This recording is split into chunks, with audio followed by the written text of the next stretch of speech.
నమస్తే.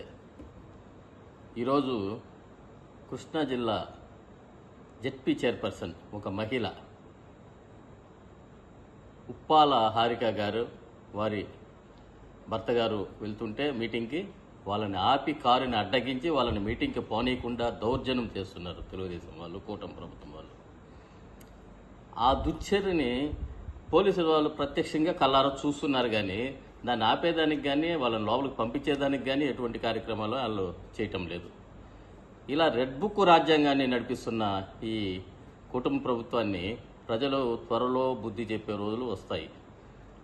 వీళ్ళు ప్రజలకి ప్రజాపాలన అందించాలి, వాళ్ళకి కావాల్సిన ఇచ్చిన హామీలను నెరవేర్చాలనే ఎక్కడ కానీ వాళ్ళు ఆలోచనలో లేరు.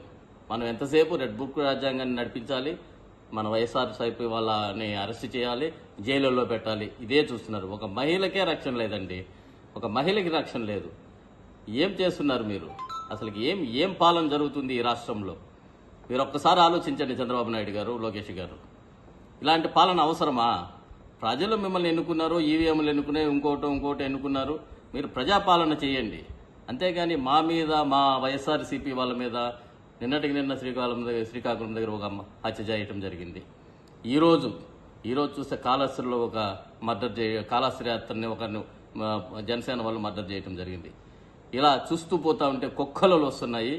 ఖచ్చితంగా ఇది మా వైఎస్ఆర్సీపీ పార్టీ ఖండిస్తుంది. పోలీసులు కూడా చూసి ఎలా ఉండాలో, ఎలా చేయాలో, ఎలా చేయకూడదో చూసి వెళ్ళండి. మాకు కూడా కొద్ది రోజుల్లోనే మా రోజులు కూడా వస్తున్నాయి.